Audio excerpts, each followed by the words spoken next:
ठिकाणी बघा ते नाटक करत आहेत, कारण साधारणपणे एक पाहिलं गेलं तर शिक्षक मंत्री कोणाचे आहेत? भाजपचेच आहेत. त्यांना अर्थात त्यांच्या खात्यात काही कळत नाही, पण ठीक आहे. 5-6 ऑक्टोबरला आचारसंहिता लागू शकते, आपण न्यायालयात गेलाय. न्यायालयाचा निर्णय कधी येईल ते आपल्याला देखील माहिती आहे. त्याचे 2 महिने. पण मला तुम्ही सांगा, अशा परिस्थितीत विधानसभा निवडणुका तरी त्यांना घेण्यासारखे वाटतात का? आणि घेतील का? वन नेशन वन पोल बोलणारे 2 राज्यात निवडणुका बरोबरी घेऊ शकत नाहीत. हरियाणा आणि महाराष्ट्र एकत्र घेऊ शकले नाहीत. जम्मू काश्मीरमध्ये किती फेस लावलेत आपण बघा. हे लोक निवडणुका घेणार? आणि हेच आम्ही सतत सांगत आलो, लोकसभेची जी लढाई होती ती ह्याच संविधान आणि ह्याच लोकशाहीसाठी होती. कॉलेजमधल्या निवडणुका तुम्ही घेऊ देत नाहीत. कुठचं लोकशाही आपण बघतोय?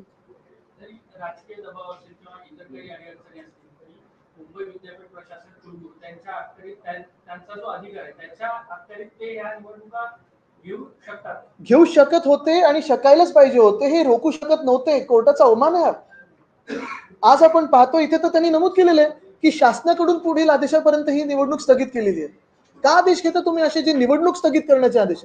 काही घडलंय का? कुठे अतिरेकी हल्ला झालाय का? काही तयारी नव्हती तुमची? सगळी तर तयारी झाली होती.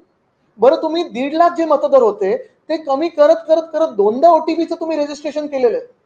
मग तुम्ही निवडणूक का रद्द करता? आणि जर तुम्ही एक निवडणूक घेऊ शकत नाही तर तुम्ही मग कुलगुरू बनण्याचे, त्या पदावर बसण्याचे तुम्हाला काय अधिकार आहेत? तुम्ही मग निवडणुका ह्याच सोप्या घेऊ शकत नाही तर तुम्ही एक्झामिनेशन कशी रन करणार? आणि जागतिक स्तरावर टॉप 50 मध्ये कशी तुम्ही ही युनिव्हर्सिटी आणणार? आहेच. मुंबई विद्यापीठ असेल आणि आपण आज पाहतोय मिंदे असतील किंवा भाजप असेल, तरुण तरुणींच्या आवाजाला एवढे घाबरतात की ही निवडणूक घेऊ शकत नाही. सुशिक्षित मतदारांना घाबरतात.